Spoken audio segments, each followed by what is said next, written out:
The following interview is from my new channel, Color Up Podcast. I now do a live podcast on Sunday nights, 8 p.m. Eastern.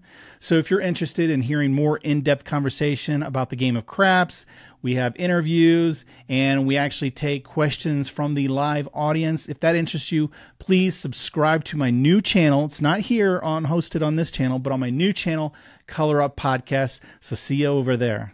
Hey, welcome to the Color Up Podcast, and with us is a guest, and actually, I guess I can call you a friend of mine. We'll get into that a little bit later, but we have Brian from the Grand Sierra Resort here in Reno, Nevada. Now, he's currently the casino training manager, the poker room manager, and formerly table games manager, so he's got his fingers in everything over there. And very knowledgeable about the behind the scenes. So hopefully we get into some behind the scenes, reveal the insider secrets from the man himself, and maybe bust some myths and just have some fun. So Brian, welcome to the show. We have with us Jim, but maybe just get us started with how you got in the casino industry. Like, what got you involved here? It was kind of funny. My brother, he was a computer engineer for the longest time, and jobs were not coming his way, so he decided to become a dealer at the late age of 46. Whoa. And he got in and he just talked about how much he loved it. And at the time, I was working room service, so I saw his paycheck, and I'm like, okay, I think I'll get into the casino business. I'll go, chuck some cards and whatnot. So I started at Harris Lake Tahoe as a dealer. Worked my way into a supervisor position within my first couple years, but I wasn't quite sure I wanted to be a casino anything. So I left for a little while, realized I really missed that paycheck. So I came right back in, worked at the Atlantis for a while as a game shift manager on graveyard, which is basically just running the graveyard shift. Then I moved over to the Grand Sierra, where they offered me a position as a training manager. And it started off as 2 days you're going to train people that we hire, and then 3 days you're going to supervise. But I definitely saw more to this role. We didn't have a manual. We didn't have really a great onboarding program. We didn't have a school. We didn't have anything. So I just started building the infrastructure for the training program, which led to several opportunities. It led to me running the table games department for a year. But at the end of the day, I have a very young family, and I noticed that between running the training program and running table games, I had no time for the family. I looked at poker as an option because they go from 45 tables and to 7 tables. Okay. And as you know, I love poker, so it was an easy fit. It gave me the time I needed for my family, and that's where I'm at right now. So is correct me if I'm wrong, the GSR is the only one who kind of has a training school, like everyone else, the other casinos? There's been some schools that have tried. They haven't had the longevity. I know that Legends is starting a school, so we wish them the absolute best. But yeah, for the longest time, there was no school in Reno, and the only thing you could do is pay $1,500 in Las Vegas to take a school. But we found that the people that came out of that school just weren't very good. They were kind of pushed through. We had to retrain them all. We're like, why not just do our own? Why not just create our own brand and be us? So that's something I was tasked to Now, I can't remember the timeline. It was a few years ago. I reached out to you, and you responded to me because I had this idea, hey, let me film in the casino. And you're like, yeah, that would be cool. Let's do it. And I think you were either transitioning to the table games manager at that point, or you were still just in charge of training. I'm not sure. Yeah, I was a training manager at that point, but I was transitioning into running the table games department as well. And yeah, it's a great opportunity. I love it when you guys get out there and you can show your stuff and kind of walk through the techniques and teach people, hey, do this, don't do that. Our dealers do the same thing on tables. We're all kind of rooting for you guys out there. Like, oh man, this guy has a plan. Let's see what he can do. And it's all fun. Yeah. Since then they've changed. Well, the marketing director left, and then you moved to the poker room. And so I haven't, I don't know. They're just not as big of fans, I guess. They're not as inclined to have me as part of the GSR. So that's why I haven't been filming there, if anyone's wondering. But maybe we get something working back in the poker room, because I know that's something you're into now. It was fun watching you play poker. It was fun starting to learn a little bit about it. So I'm excited to get back to that sooner than later.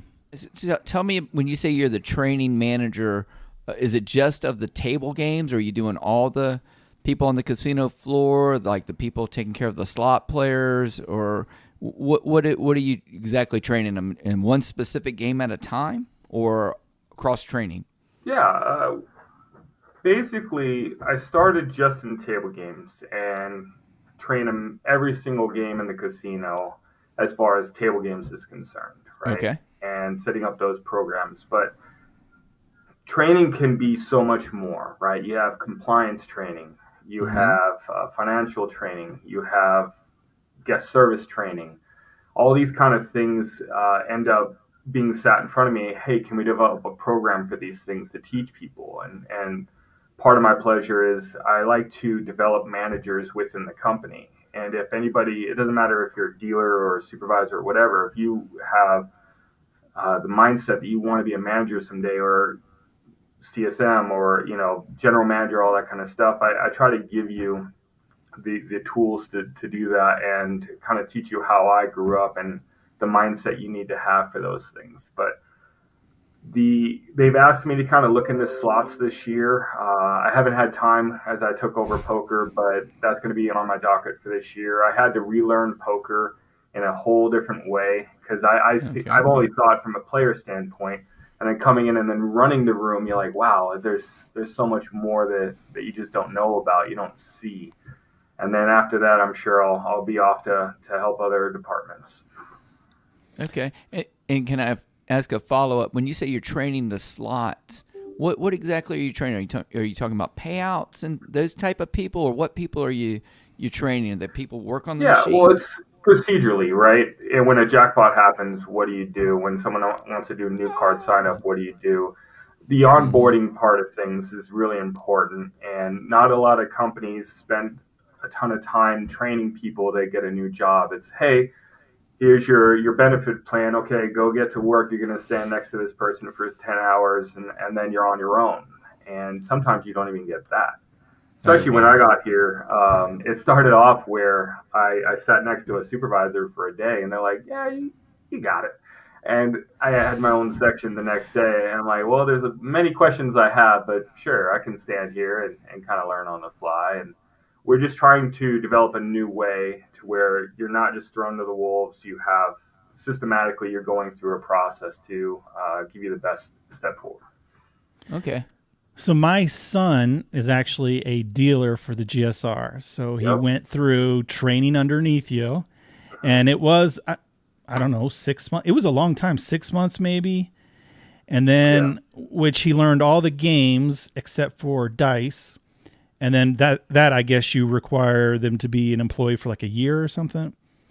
And then he went through he went through another weeks and weeks of training, and now he's been dealing dice. I don't know how much he's in the rotation, but well, personal question: how's my son working out for you guys at the GSR? Is he an okay dealer, or is he kind of a pain in the butt, or what's the? He's funny, is what he is. He has a personality. Okay. He kind of took to it like a duck to water.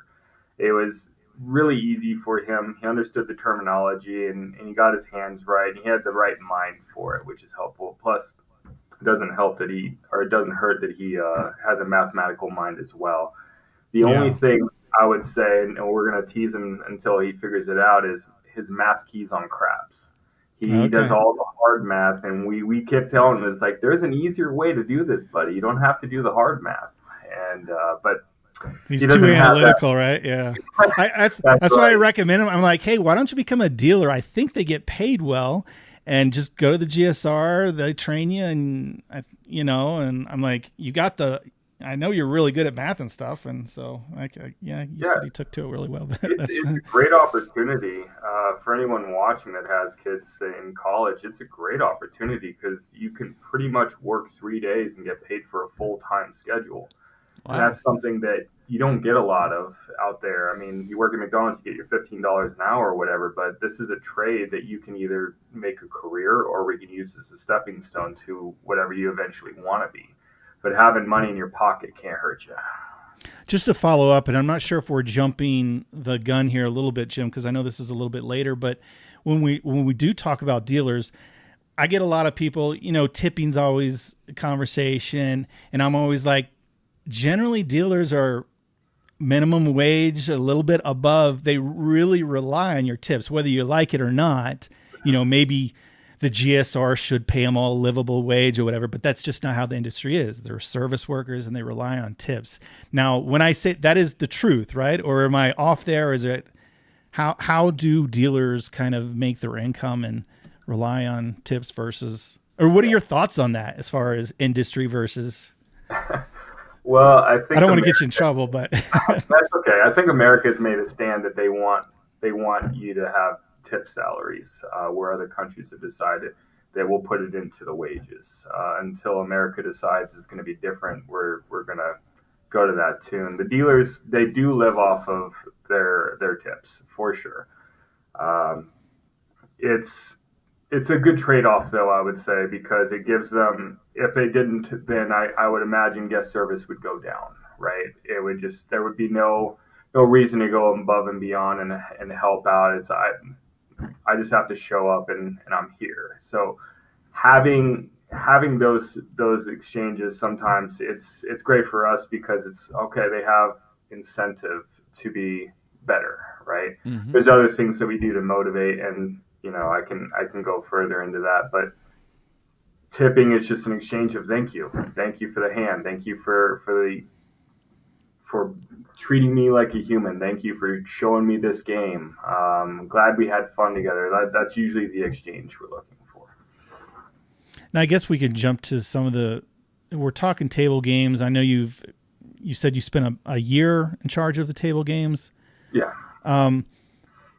There's, obviously a lot involved, but if we kind of stick towards the tipping, I kind of want to get like behind the scenes and what your knowledge is, because I know a lot of people, they're worried about the outcome versus tipping. So they're like, well, if you don't tip, well, one, you're not going to get service, or if you don't tip, it relates into comps. I'm not sure exactly what I'm trying to say here.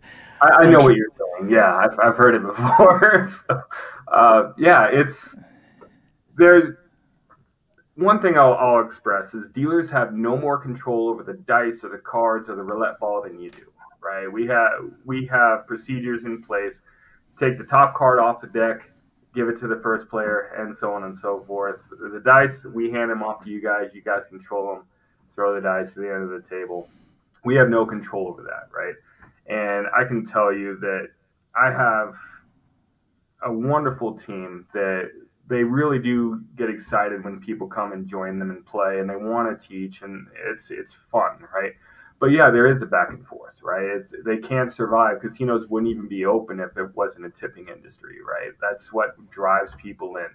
So it's like I said, it's a shake of the hand. It's a thank you. Same for a waiter who busts their butt for you. It's a thank you for being here and doing this, because I can't do it. I tell my wife all the time, every restaurant we go into, I'm like, man, I feel for these people. Because I waited tables for about a year and a half, and I was horrible. I kept forgetting people, couldn't get their iced tea, nothing, right? And I felt so bad. I'm like, gosh, these are humans that I'm letting down, and you get out and you want to have fun, and it's like, I can't do that job, so here's some money because thank you for doing it. I didn't have to cook tonight, and I'm sure it's the same exchange there. So dealers are really, I think craps players are maybe the most superstitious, but they're really incentivized for the player to win and have a good time. Yeah. because of the tip situation, right? I mean, because people are like, well, no, they're changing, they're flipping the dice. Like they just want me to lose. And that just doesn't make sense.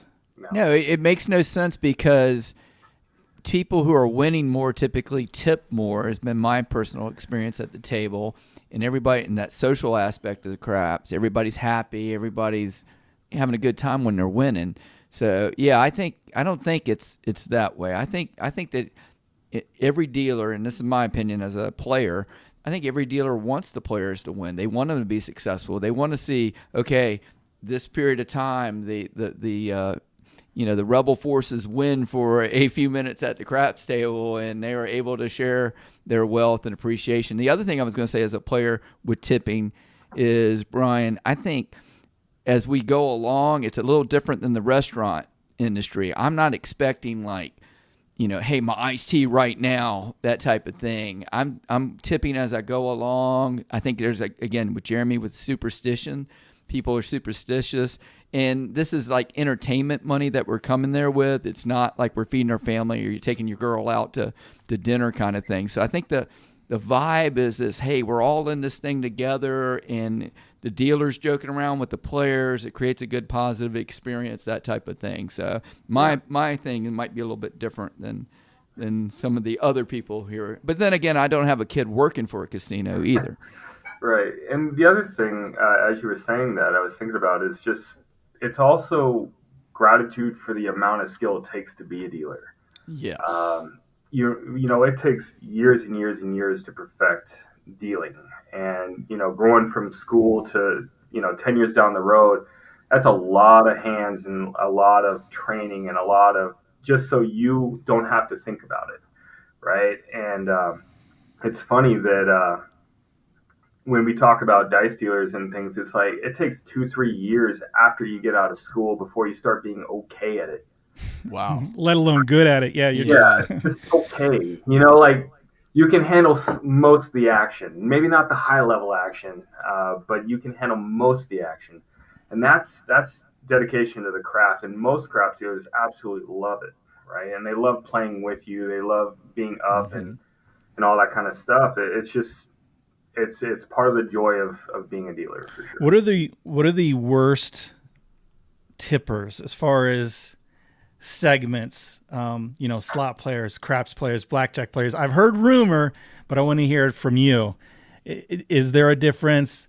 Do certain type of players, baccarat players, whatever, who is the worst tippers and maybe who are the best tippers as far as table games players?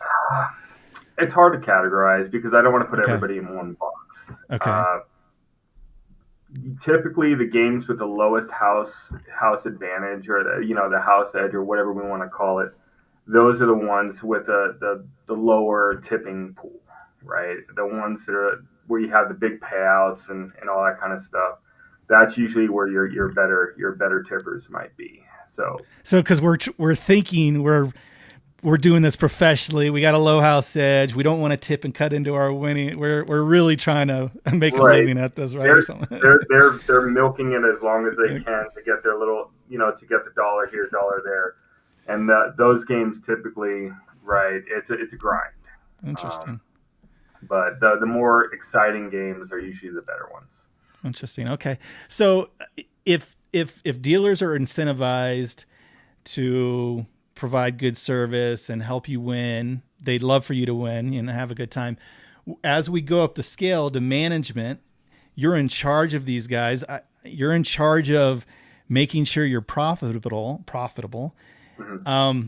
Where do you fit in that? I mean, do you want players to lose and win, a mix, or do you get pressure from above? Like, we've had a slow month. We need more, like, where do you fit into this as far as, because you're not super incentivized that everyone wins. I mean, or does the math take care of itself, or just kind of explain that from the manager's point of view, being in charge there?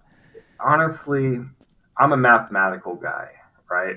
And we were talking about this earlier, but the casino is going to make its money, all right? The casino it was built to make money, right? Every game, the casino gets its piece no matter what. Over time, it's going to happen. I don't have to stress out one day or, even a bad month. I don't have to stress it out. And that's one thing about this casino that I do enjoy is my uppers don't stress the money. Was the guest service good? Was the game protected? Are the dealers doing what their job is, right? And as long as the dealers are doing their job and there's no funny business going on, congratulations. We hope to see you again soon. Right? Yeah. I can tell you, I have worked for casinos where that is not the case, and they're sweating bullets, and they're pacing in corners and whatnot. But again, the bigger picture is what I focus on is, look, casinos are built to make a certain percentage off of every bet. That's going to happen regardless of, one day or 1 month or, even a down year. I promise it'll swing. I believe in the law of averages. And so I don't sweat it at all. Have you ever seen a down year or even a down month in the table games? Not because of there was so much winning, but I've seen years where like COVID was tough on the casinos and things like that. Okay. I wouldn't say there was any group that came in and just took us out. I haven't seen that in my time. Now, you mentioned other casinos that did kind of sweat the money. What is do they just not have a big enough behind-the-scenes bankroll, or why would they care if the math works out? I can't answer that, unfortunately. Okay. It's mindset. Maybe they're super competitive. I don't know. Okay. But we all want to win, I guess. As players, as a casino owner, I would imagine. There might be just that competitive, thing.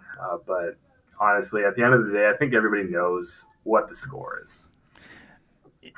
You would think that players would be like, I understand the casino's going to get theirs. There's no reason for them to cause a problem. But there are plenty of us out there, or not me, but they send in. Let me just cut to the chase here. Do you have casino coolers who are sent in to disrupt the game, disrupt the flow, disrupt, a winning streak or anything like this? No. Oh, come on. Are you telling us the truth here? It's a coincidence. It's a coincidence when I'm on a hot roll and they're bringing out red chips. Someone comes out, this guy in the suit, and spills the drink. And yeah, it's funny. I've heard of these things in the old mob days, right? Where the mobster would tell the dealer, hey, knock over that, deck of cards or, drop a drink or whatever it is. Like, I've heard of this stuff happening back in the day, right? In my experience, and that's all I can really speak to, no. We ultimately we do dealer changes. When we do dealer changes on craps, it's every 30 minutes. You have a dealer come in every 30 minutes. When we change the cards, it's usually pretty regimented. It's like usually every 2 hours we'll change the cards or something like, you know what I mean? Like it's regimented, right? And you have a system in place, right? It's not because it's funny. And, sometimes people go home, right? Sometimes people go home and it's like, so a new dealer comes in and takes over and then that person is on the, early out list. Then they go home and it's like, oh, we had 3 dealers rotate in the last hour. It's like, unfortunately, we're in closing hours and dealers are going home. So we're cycling in new dealers until we get a regular crew. But it's so funny. I always laugh at that. It's like, why would I want to, ruin the opportunity, ruin your experience? Because that's what we're trying to facilitate, right? We want you guys to have an amazing experience. Because if we screw with that and you leave with a sour taste in your mouth, you're not coming back, right? You're feeling like you got shortchanged. You're not going to come back. Why would I want that?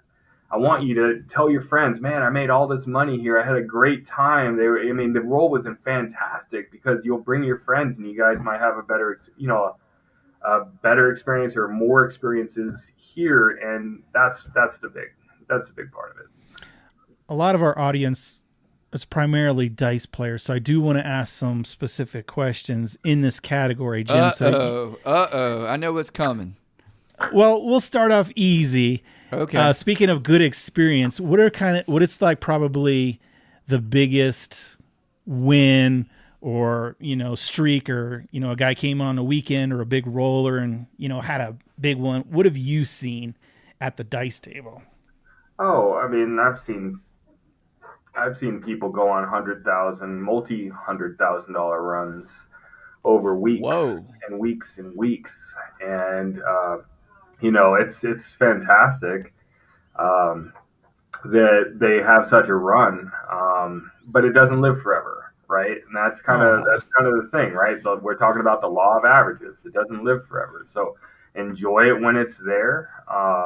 But yeah, I mean, I've hundreds of thousands of dollars people have won, and it's really kind of fun to see. And then on my end, right, when that happens, to kind of clue you guys in, is I get calls like, okay, what's happening on this game that would allow this person to win hundreds of thousands of dollars? And I go in and I look at our training procedures, and are they following procedure? Is there anything that we're doing that would give an advantage to a guest, right? And so game security. Right. Game security. Yeah. Let the owner know that it was a fair game, and that's all he cares about. Was this a fair game? And I'll watch the tape, and 99 out of 100, it was a fair game. And if that 1% happens, it's usually the player taking small edges, but it's never been anything that I'd be like, we're going to have to do something about that. So he's won $300,000 over a few months. He's coming back. He's coming back, though, right? He's coming back to your casino because he had a great time and he won all this money there. That's his lucky casino. Yeah. What happens after that? Life. Yeah.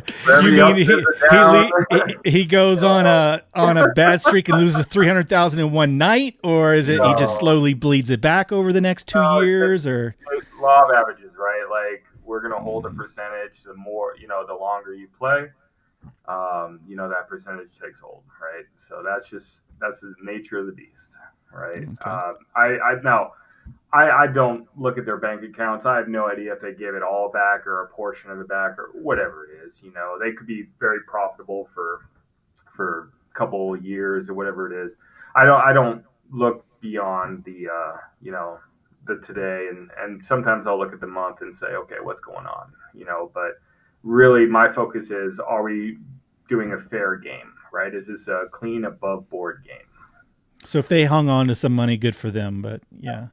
So do you think, or have you observed in your mind with, you say life happens, do you think there are professional gamblers, at least in your casino, that are coming, advantage players, or probably making a living that you see in, and, you can estimate they're probably taking more than they're giving us back? Do you think that's a thing? Yeah, I believe that there's people out there that are very smart and try to find an advantage to the game. Whether or not it's truly profitable, I can't tell you. I can tell you it's very difficult. No matter what system you run, it's very difficult over time to use an advantage, because we're constantly adapting. As our players adapt, we adapt with them. And that's where you see procedure changes and things like that. It's like, hey, we're left open. We're seeing that this is happening more and more often. That is not fair. So these are the procedures that we have to, for fairness sake, to protect ourselves, right? And since the beginning of time, when money comes into play, there's someone that's trying to take it, whether it's fair or not. They're trying to take that money, and they believe that the casino's job is to stop them, right? Whether it's illegal or not. And that's what we have to do. So I understand people trying to take advantage of, you're trying to see whole cards, or you're doing whatever. But if the game is secure, is there any way to be a professional in table games? I understand. I mean, there's obviously professional poker players. Well, yeah. I mean, you have your card counters and things like that. But again, it's so difficult to, one, be a good card counter, and then two, to be profitable. because even if you count cards, you're not assured to win, right? But if you get caught, you're blacklisted and you can't visit any casinos. And we talk to each other, right? So if you're caught at one casino, all the casinos a network, know, right? And if you're labeled as an advantage player and we catch you, all the casinos know. And then all of a sudden, all that work you put into it, it goes out the door, right? So that's just the nature of the beast. Is casinos, even though we compete against each other, we also have each other's backs when it comes to advantage play. How often does this take place that you had a back off or tell a player or trespass a player? I'm not sure if there's different levels to that of people. It's primarily blackjack players, right? Have you ever trespassed anyone for dice controlling or anything on the dice table? Yeah, you have. Absolutely, yeah. What was the situation there? Well, I can't get into too much detail, but just they were sliding dice. There's distraction techniques, things like that. So not fair. That's cheating, right? Yeah, that's cheating. That's I just meant it's playing the regular game. Is there anyone that you're trespassing for purposes of not cheating, just playing the game? No. If you're playing a square game, I can't imagine there's been a moment. You don't have any problem with anyone. Are you guys afraid sliding? Are you guys afraid of any particular toss, anything like that? Well, most casinos they have two major rules when it comes to throwing the dice, right? One, try to hit the back wall, right? And that's just so the dice have a randomizer when they hit the back wall. If it's sliding to the wall, then it's a no roll, right? And that's kind of something we have to very much watch. Then the other is it going above the dealer's head, right? And that's now my stick man is looking up, which now people can take advantage of that because my eyes aren't where they need to be, right?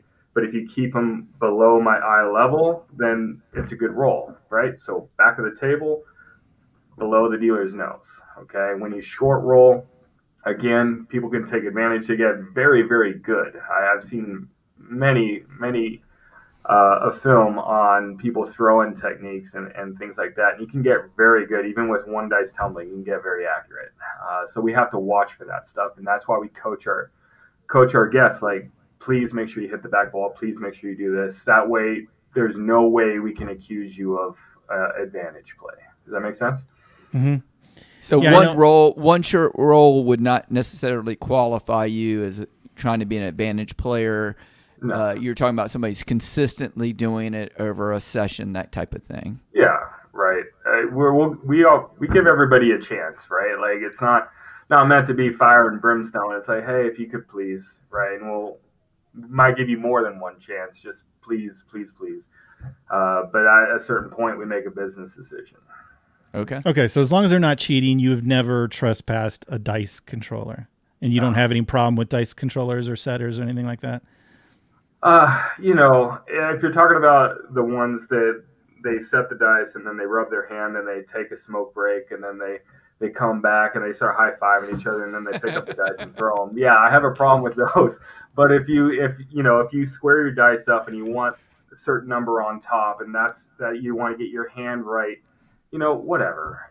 Usually we give you about a minute to throw the dice. If you can get your ritual done in that time, you won't have any problems, right? Now, are these the people winning the hundreds of thousands of dollars? No, not usually. Okay.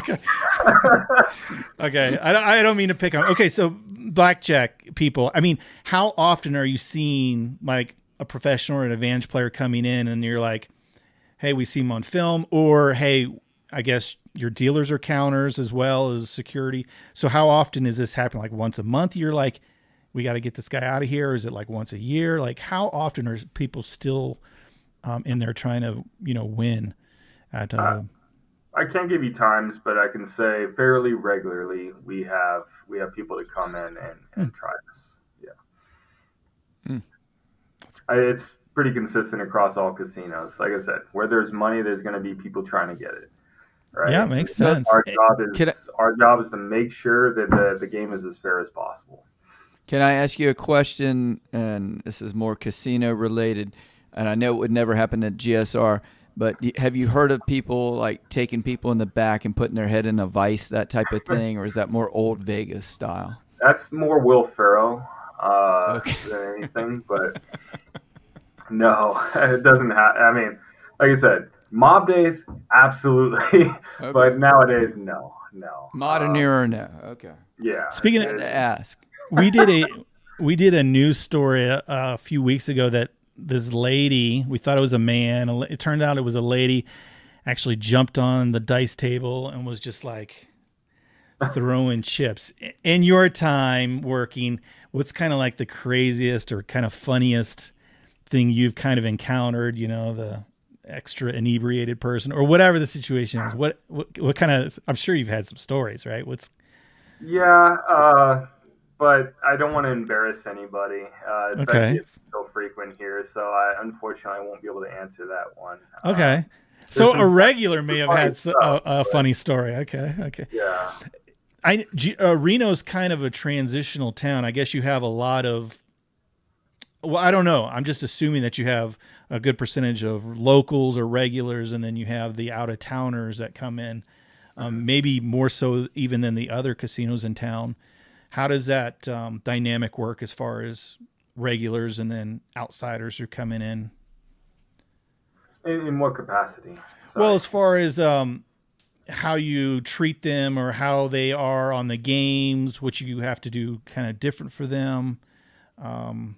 Are they just different type of customers for you? Do you see different attitudes? It's kind of a broad question, but it's all fun, whether you're regular or not. Yeah, we do have a lot of people that come in from California area, from Washington, from out of country, all that kind of stuff. We get pretty good travel here, and it's fun because it mixes it up for us, right? We get to meet someone new every single day and share an experience and hopefully give them an experience. That's always fun. The locals, yeah, we know you by name. We we're ready for you. We know what kind of chips you want, what kind of bets you have. I'm going to talk specifically to craps, but when you develop a relationship or when you show up to a casino, we actually learn your style. So that way we try to protect you from forgetting your bets, right? Like I am always up on that Yo 11. Oh, you forgot it this time. Let's get you up on that, right? And we try to help you out. We know your presses, your techniques, and things like that. So you can build a relationship, and now you have someone working with you.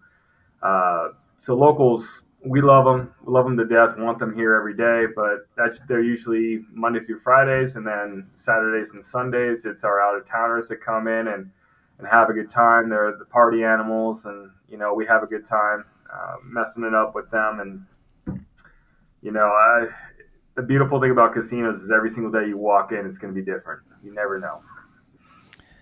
I actually just thought of a question which I'm going to kind of work into, but first I want to, as far as I really appreciated how when you ran the show there that you had it different levels. So you had bubble craps at $1. I'm not sure if you brought in the roll to win machine, but you had the roll to win table. And then you had the real tables. They were all different price levels. So, I mean, the one was $1, $5. The regular tables were 10. Obviously, on the weekend, they're dynamic pricing, so they go up 10, 15. I guess now they've switched to a stadium craps. Are you as a manager, were you allowed to make those decisions? Hey, let's bring in this game. Let's try this. Let's pull out 2 of these Texas Hold'em games and put in, another dice table, or how do you make decisions like that? Does that come down to the table game manager, or does it come from above, or just pure accounting, or? It's a team. We'll look at the financial part of things to see if this is a successful game from that aspect. But really, it's about the experience, the player experience, right? The reason why we went from the roll to win, Aruze gaming table to the stadium from Interblock was the experience, right? So with the Interblock, the player gets to stand up in the middle of the table and they have a whole layout just to themselves, and they throw the dice down and everybody at the stadium is watching them throw the dice. So it's like you're in a professional sport, and you got the lights The on arena. You can still do your bets there, but everybody's just kind of there to cheer for you. They can see you and notice you, right? And that experience is something we're like, you know what, we want that to be a part of our image. And the Grand Sierra does a great job of bringing in new games and new products and trying things out, and even giving these companies that don't even have a name in the business yet a shot, right? Like, hey, why don't you come in here and put your product on our table? We'll see if it works, right? And we're more than happy to try these things to give people the advantage, or at least give them exposure to the business. And sometimes it shoots off and it's awesome, and sometimes it's like, all right, we have a learning experience. Here's the data for you guys. Thank you very much. We're going to try another game. But it kind of comes from multiple levels, right? Usually my director or my GM will be like, hey, how's this game performing? We'll talk about it for a couple months. There's this new game on the market. Have you guys looked into this?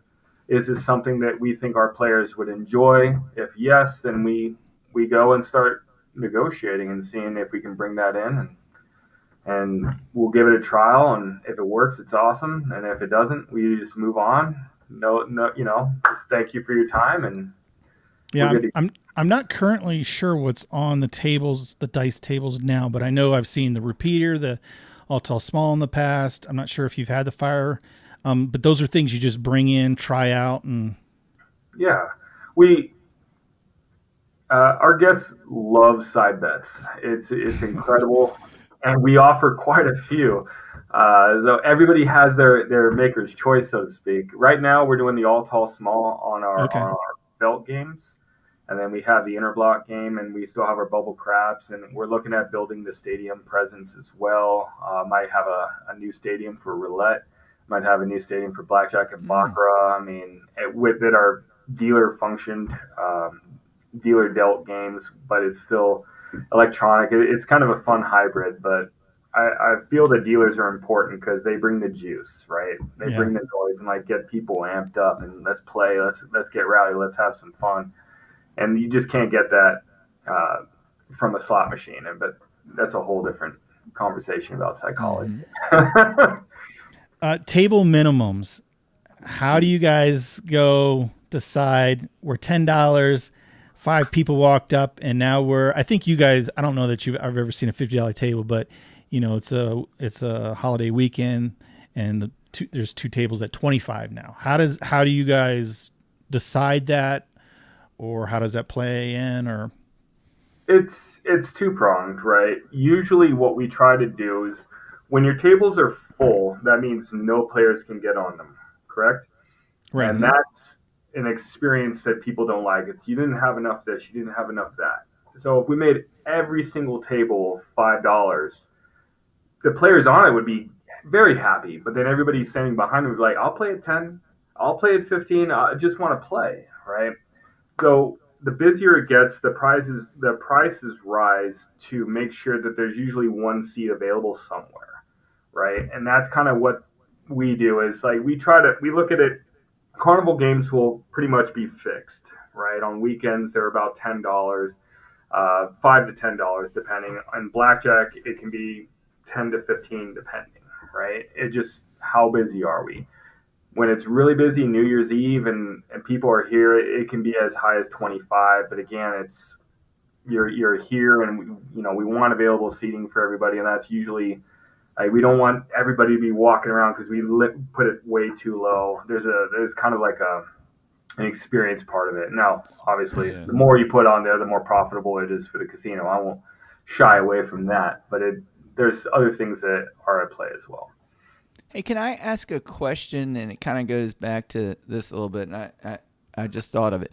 The player's card and the player's experience. Mm-hmm. I know there are some craps players, like maybe Jeremy, for example. I think he hasn't been always a big fan of playing with the player's card. My experience has been as a relatively newbie to craps in the last 6 years or so is that I get tremendous offers. I've been to your casino one time. I played with Jeremy a couple years ago. We went to Reno, and then we went to Tahoe, and then back to Reno.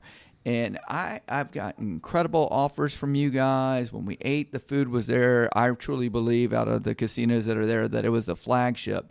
Talk a little bit how you connect with your customers and keep them coming back. And even though I didn't get out there this past year, right before we went on, I got another email from you guys with a great offer. And it was a chef, Jeremy. I think there's a big chef that's there. Talk a little bit about those players card and how players maybe can make a better experience for them by sharing some info with you guys.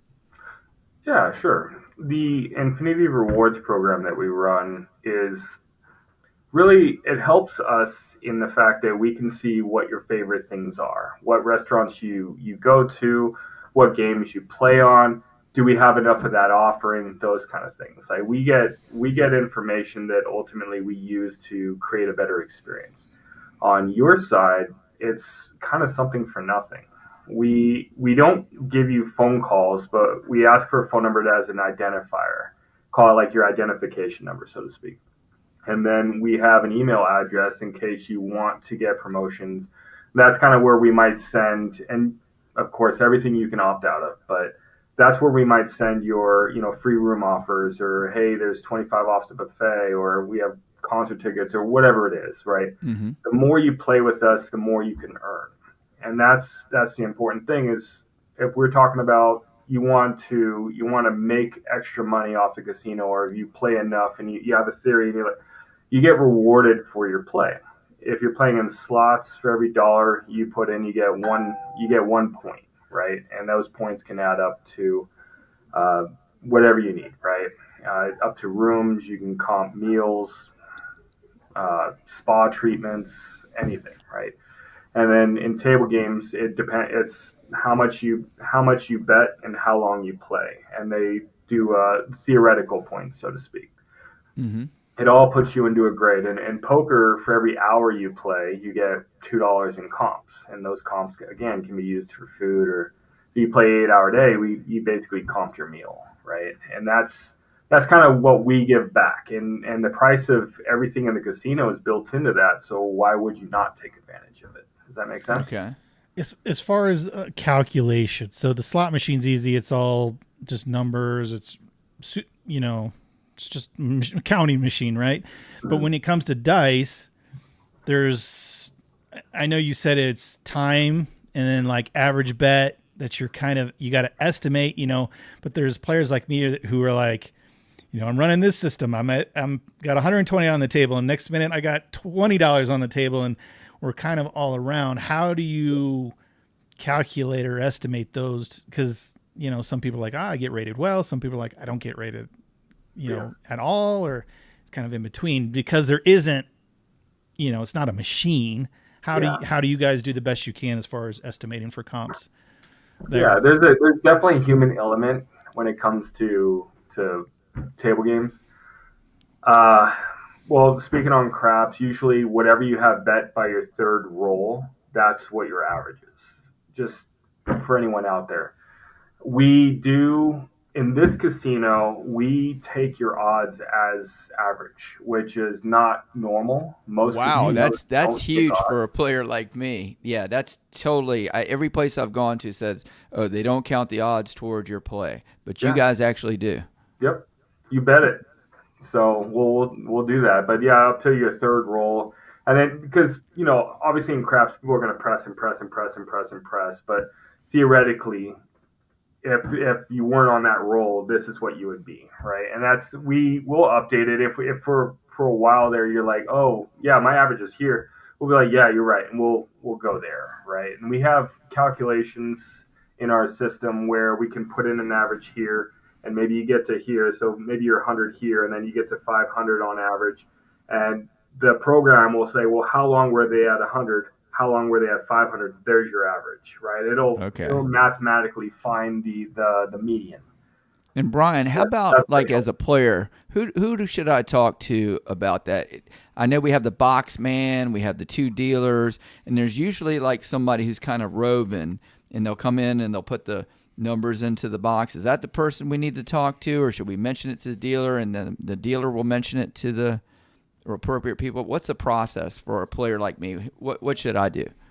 On craps, talk to the boxman, and he will let you know. You can always ask, "What's my average right now?" And he can let you know what he has you at.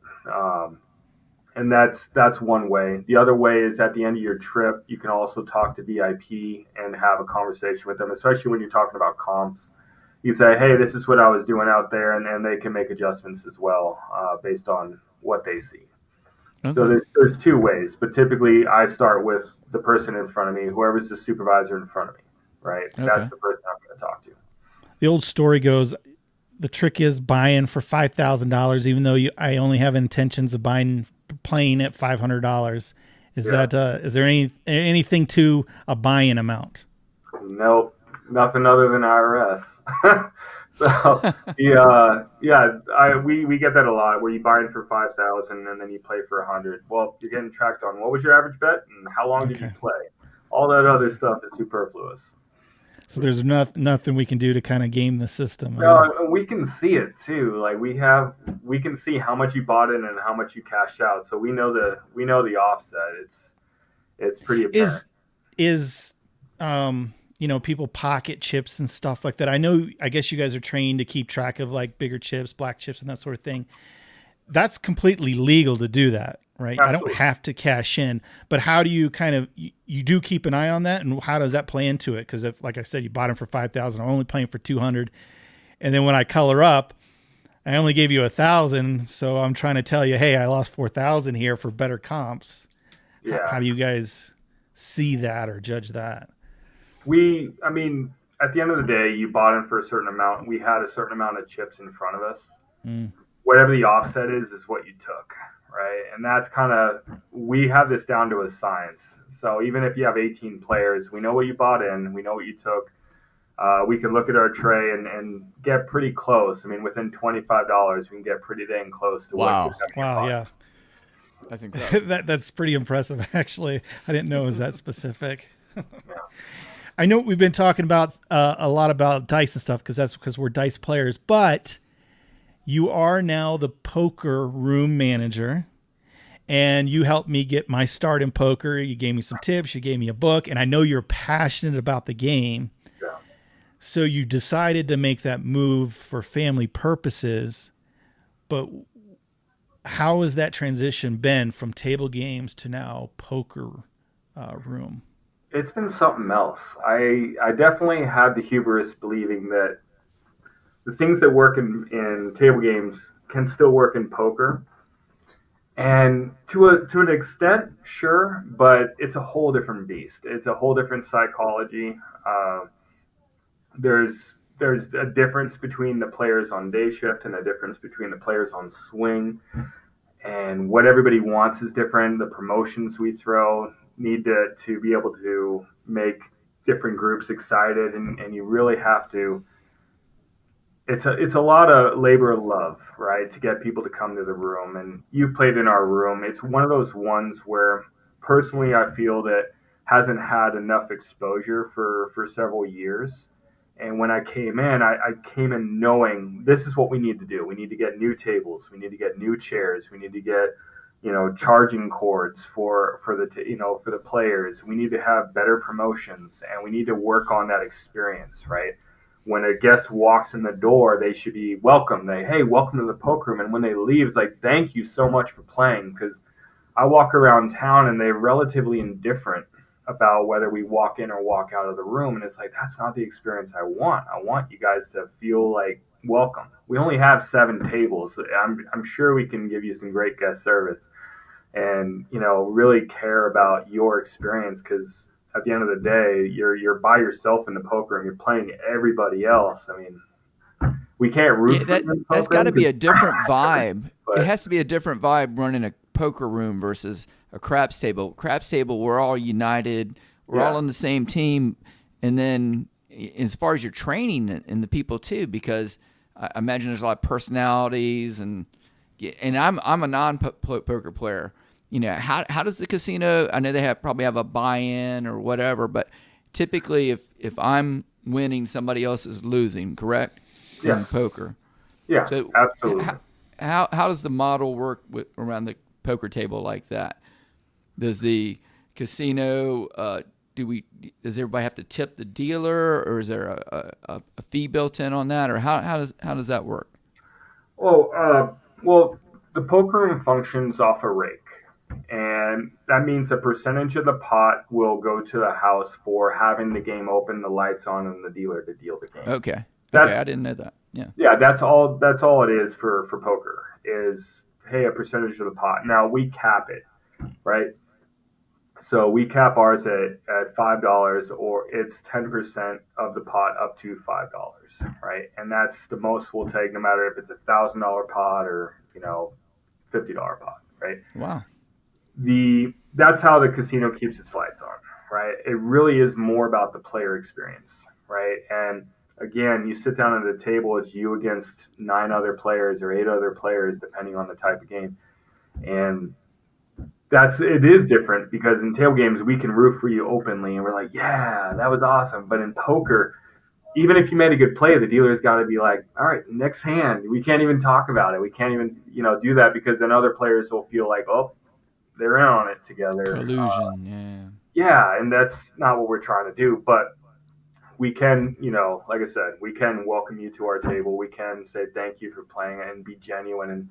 And the promotions we're trying to throw, it's about excitement, giving you more for your buck, right? More bang for your buck. And you can buy in for 100 and walk out with thousands, or, you walk out with a good story. Everybody has that bad beat story, but, but usually the stories in poker are pretty entertaining for sure.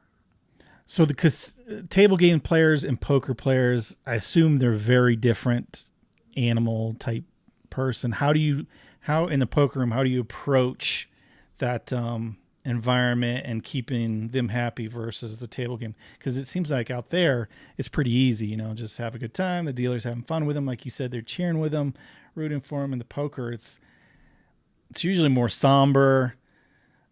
I don't know. It's just a whole vibe. Like Jim mentioned earlier, it's a vibe thing. So how do you cultivate a good experience under those conditions with that different crowd? Well, poker is pretty simple in that if you can get them their cards and not make too many mistakes, most players are happy. The dealers don't have to be the center of attention. They just get the cards out so we can get it through as many hands as possible. And players actually enjoy that because, right, I'm going to fold 70 to 80% of my hands. I don't want to sit there and wait for the next hand to come out, right? So an efficient dealer and a polite dealer and someone that just keeps the game going is really all they need.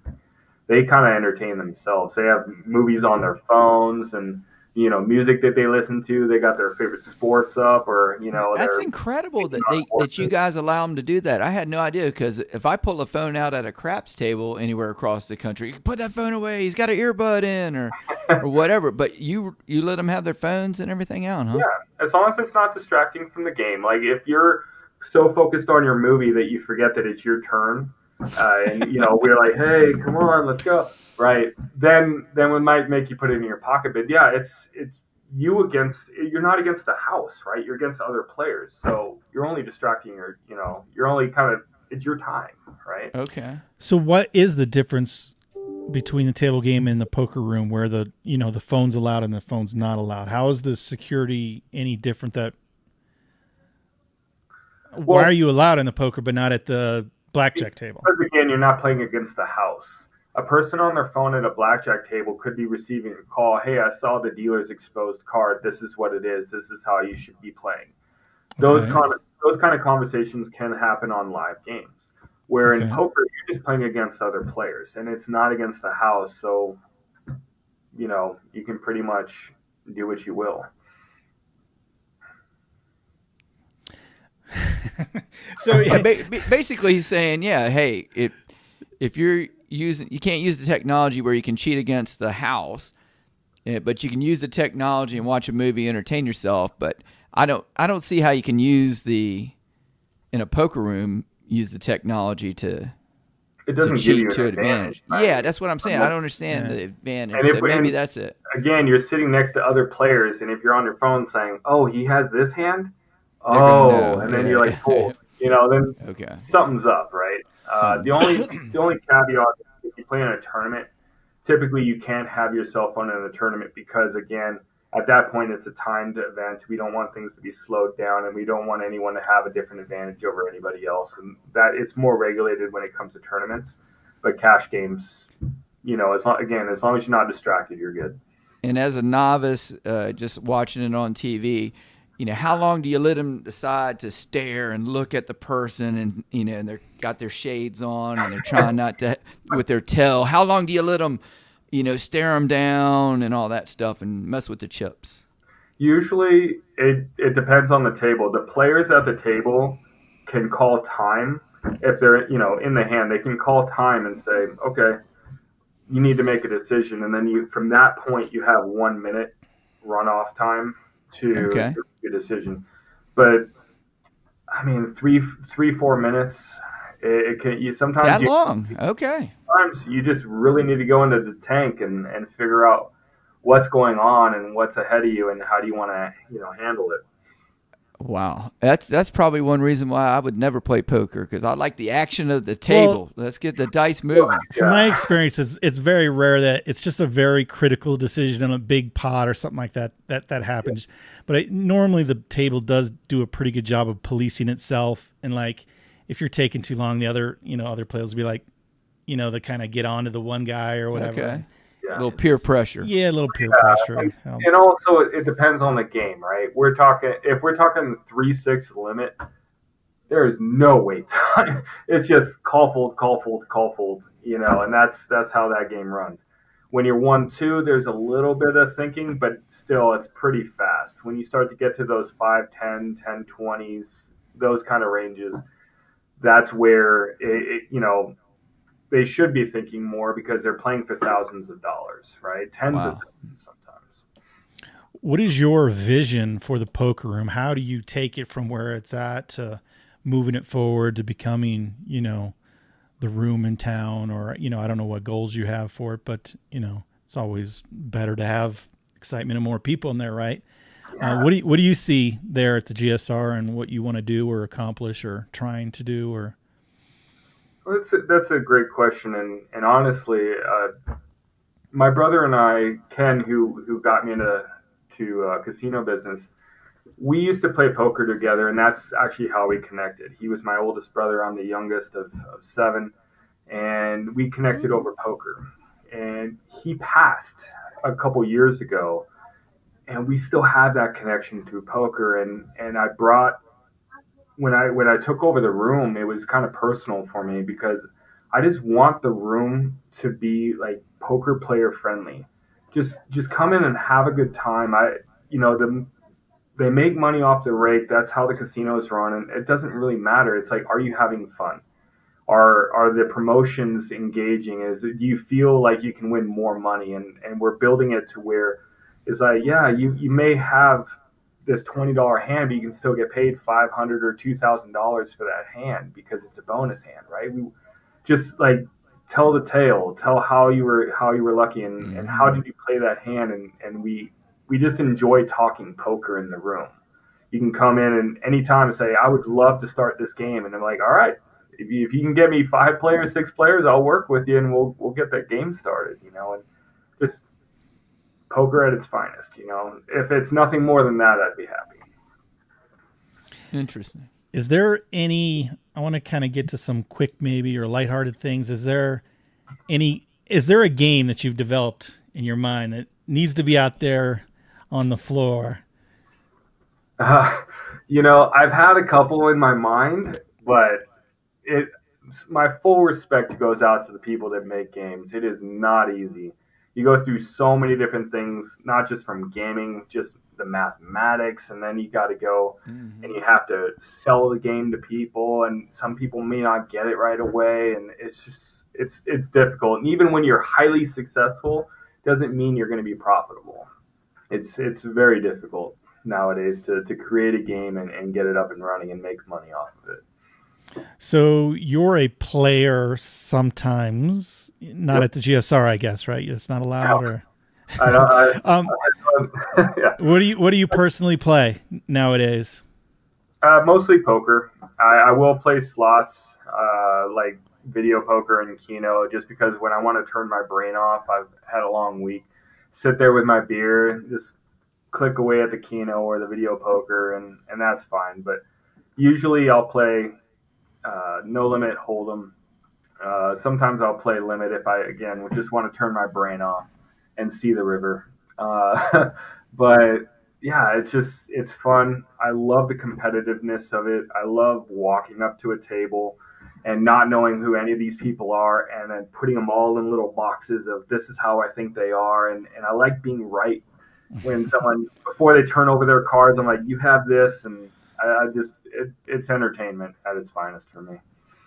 I was going to ask you about superstitions, but as a poker player, there's probably not a lot involved because usually superstition is more, table game based. So you're not worried about, I was going to ask you, but it's kind of both. I don't have, I'm not, what would be it? There's people that they set up their chips a very specific way, or they will always play these two cards regardless of what bet's in front of them because they won the one time with it. They want to tell that story again. There's things like that. And even the card toppers are emblems of luck, so to speak. And it's a different crowd, but it's still there. It's not as superstitious as I would say as craps can be, but it can be pretty superstitious. So do you have any? Is there two cards that you always play? You play the Jack 4 every time? He's not going to let that out right now. Yeah, I guess you can't let us. I can, because you would still have to put me on the hand. That's true. Jack 9 offsuit's my favorite hand. Jack 9 offsuit. I don't know why it is, but I do have the discipline to get away from it. It's just, that's the hand. I'm like, I really want to see a flop with this one. So it's connected a little bit, but not even a suited, huh? It's unsuited. Yeah. Huh? I don't know what happened. I think I was playing 6-12 limit, and I just pulled a big pot at a young age. I'm like, this is my hand from now on. But that's just, it is what it is. Hey, let me ask you a question on a training question, and I looked at the little list here. So, like, as a relatively, soon-to-be experienced player, I know there's an order of payout, there's an order of operations and taking and booking the bets and everything, and it works best when, it's order. But when you get some of these players who are a little pushy and a little bossy, or maybe they're not as experienced, how do you train your dealers to kind of, for the better experience of the table, whether it be late bettors or whatever, how do you coach those guys up to say, hey, look, I need to do it this way? Or what do you tell your people on that to train the players? I guess you're not just training the dealers, but you're also training the players. Yeah. Well, first thing you need is empathy, right? And that's, put yourself in those shoes. If you were trying to make that bet, what would you want to hear? How would you want to be coached? Late bettors, usually they're guessing what the next dice is going to be. They're like, I just got this feeling it's going to be U11. Give me a U11, whatever it is. And we try to work with you, but get your late bets in early is what we always kind of try to say. It's just try to, think through what do you want to have. And if you're going to be up a lot, we'll remember it and we'll tell you, hey, make sure you get this in and whatnot. And it's more just the last thing a dice player wants is someone's hands in the middle of the layout while they're trying to roll the dice, right? And that's kind of what we're trying to be aware of is, hey, like when you guys throw chips in, when you do these little things here and there, and you're distracting the dealer, it's like all it does is slow down the game to where now the shooter's starting to cool off, or it eats into itself, and everybody's just like, oh my god, like it's dragging on, and now my experience isn't exciting. It's just, this is painful, right? Mm-hmm. We just try to teach people, hey, it's okay to do what you're doing. We want you to bet. We want you to have a good time, but just think about it. Think about it before when the dice are pulled in the middle. That's your time to get those proposition bets in. And then, do you want to rate? Do you want to press? Do you want to take it down? Whatever it is, like do it then. But once the dice are out, just consider it over, right? Just consider it over. Let give the nod to the shooter and let them do what they're going to do, because you don't want to distract them. And I know from personal experience, I love it when you've got an experienced dealer and they do the same people in the same order and they go around the table, and then, like I said, with the payouts or whatever, everything's consistent, and they pay the come bettors first, and then they'll do the place bettors, that type of thing. So training, I think, is a huge thing. And I agree with you. I have so much empathy for the dealer sometimes. And I know you guys teach them tricks with the colors. Each, check gets its mate or whatever, the green and the red, and all the little cheats that you guys use so you don't have to calculate it. But I'm just amazed at, like, how many dealers would you say, what percentage of dealers would know, like, if you're laying all the different, a lot of people know the light side of the table, but the dark side and figuring out these payouts going backwards and everything. What percentage of dealers would you say are, like, super comfortable with that? All of our dealers are very comfortable with it. Awesome. The only ones that maybe is slower are the ones that aren't on the game regularly or just came out of school. But everybody has it down, right? And a lot of it is we teach keys. Like, hey, think of it this way. Turn your mind this way. It's the inverse, right? So how would you do this on the opposite side? We have ways that we get to these problems really quickly, and it's actually really fun. A lot of our dealers love the challenge, and that's kind of one of the things is you can make complicated bets, and we'll tell you, hey, this isn't in your best interest because you're not getting true odds, you're not getting the full payout, right? You're going to lose that 50% edge or whatever it is. We'll let you know that stuff, but if you want to bet it, we'll book it, and we don't mind doing the math. It's pretty fun. But the more common bets, and this is kind of a tip, is the more common bets you make, the more assured you can be that you're going to get the right payout, right? Right. And that's kind of the thing, is we always have two dealers that are confirming the payout, but there's a human element to everything, right? And that's kind of where you can get kind of creative with your bets, but the more creative, the more challenging the bet. I would recommend having a seasoned dealer to make sure you're getting your proper payouts. So I guess that's the benefit of having your own school there and own training, is they're not going out until you think they're ready. Yeah. Yeah. Crop school is 12 weeks, and that's, just bam, bam, bam, bam, bam, get it done, and working through all the mathematics of it. And James Borland, who's, my second hand, you've met, he absolutely loves craps, and he hammers them, as your son can attest. He hammers it home. Like, hey, let's do a busy game, and let's do some weird bets and do some funky things. And he works those kind of kinks out to where they're, even if they go onto a live game, they've already been prepped for these kind of anomalies, and the mistakes happen less and less, right? So we work on it quite a bit. But again, for your security, I just recommend always, if you can do the right units, it'll make your life a lot easier. So you obviously in increments of $6 on the 6 and 8, that kind of stuff. What other tips would you give for somebody who's listening or watching on this podcast? What other tips would you give to new players just coming up and to make their experience better at the craps table or whatever game that you're talking about, poker or whatever? Yeah, honestly, if you're new, just let the dealer know, right? That's the simplest thing I can say is, hey, I'm new to this. I really want to learn.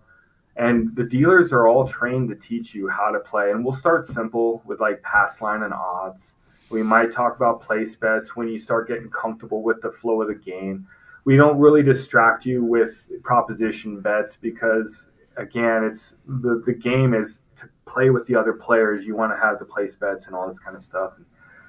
We kind of work you through that. And even if you're new to blackjack, if you're new to, Pai-Gow poker, roulette, all that kind of stuff, just say I'm new, and we'll teach you. We'll talk to you about basic strategy and, hey, this is what you want to think about and those kind of things. Because again, we want you to win. We want you to have success, especially if it's your first time.